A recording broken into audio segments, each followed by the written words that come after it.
I'm back again with another review.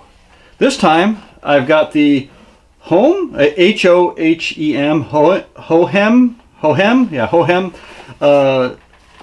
3-axis gimbal for action cameras. So it comes in this, well, here, let me hold it up for you again. It comes in this really nice, ooh, feel a band of white moment here coming on, soft-sided zipper case. And this is the gimbal itself, and there are some things I don't like about it. Like, in disclosure, I paid for this myself. They didn't contact me. They didn't send it to me for free. I paid for it myself, had it sent to my house. And there are some things I don't like about it, but it is a budget gimbal, so there is that to be said. Now, this cost me about $90 on eBay. Or not eBay, $90 on, this cost me about $90 on Amazon, and I think it's worth it for how much I paid for it. Now, also what's included with the gimbal is a screw-on tripod that can screw onto the bottom of the gimbal. I'll go ahead and show you that. It's a normal 1/4-20 threads. And then you can just sit this on your desk or so. Yeah, I'm gonna hold that upright and then fall over and break.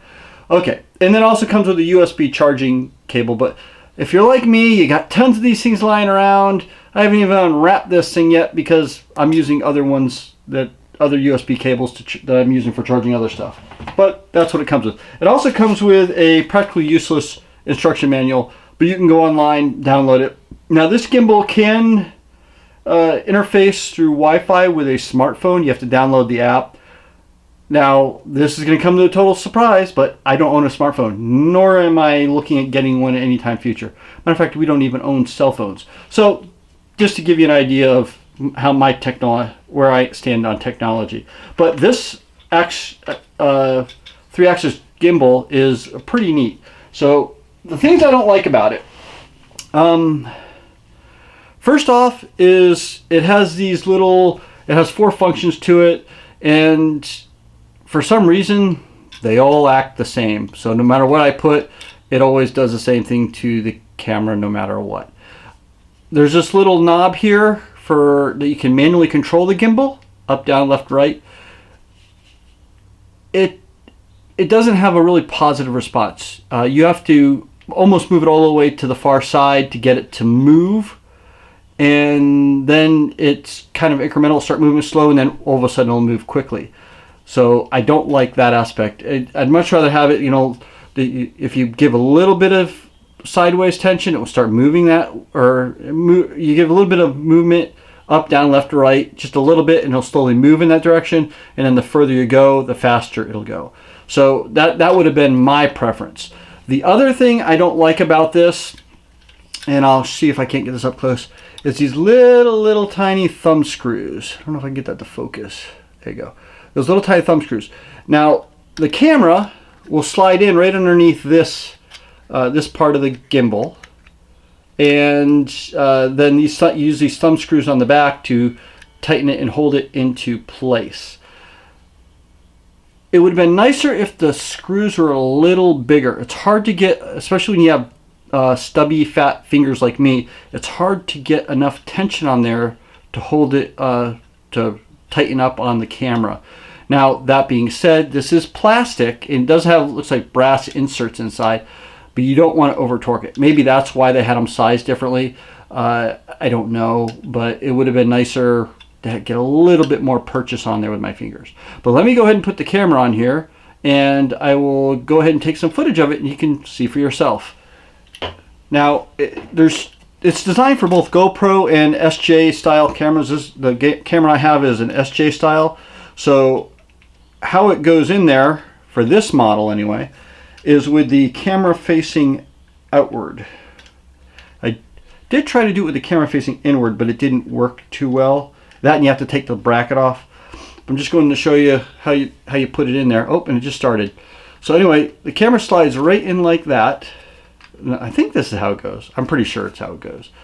And then you want to go all the way to the base of the gimbal, so it's sitting in a nice and, or not the base. You want it to go all the way to this this axis right here, all the way to there, and then you can go ahead and tighten down your little thumb screws.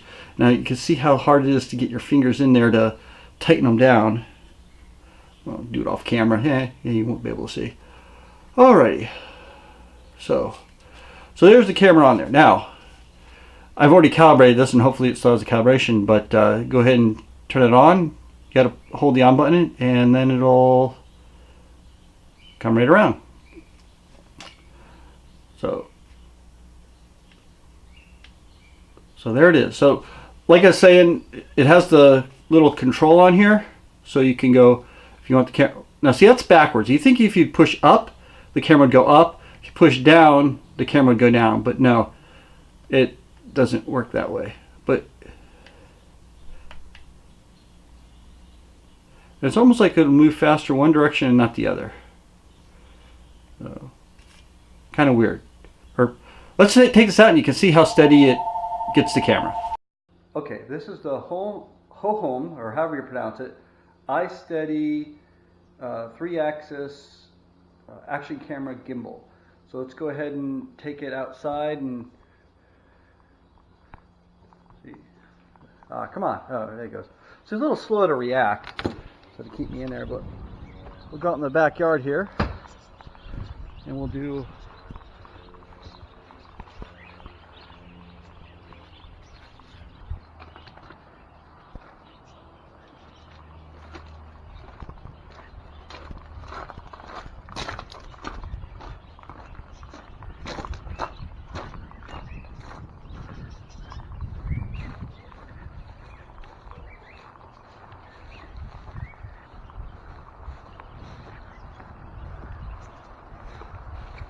ignore the weeds.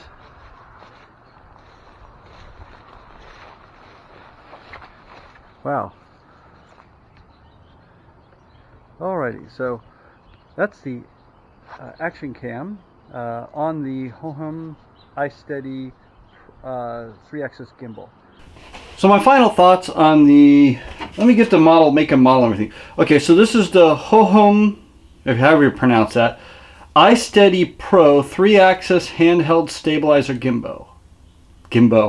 Now, this is my first gimbal, and it's going to take me a while to learn how to use it. Things that I didn't like about it are, it's hard to tell which mode it's in because of the little green flashing dot, and you got to press this little button really quick, or a number of times to get into different functions. And I never really could figure out what the different functions do because the camera still acts the same.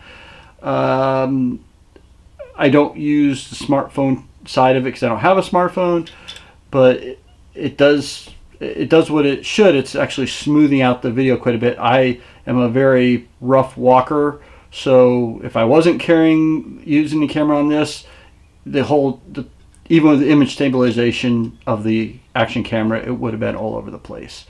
So, but it was a very affordable price, $90 on Amazon. So if you're looking for a good starter gimbal, then for your action camera, and you don't have a lot of money, because you can spend a lot of money on these things, go with this one. It's a pretty decent action camera gimbal. I would recommend it. If you found this video useful, if you did, remember to leave a comment below. You can always leave a like. Remember, if you did find this and you want to see more of these, go ahead and hit the subscribe button and hit that little bell icon to be notified the next time one of my videos come out. For now, thank you for watching.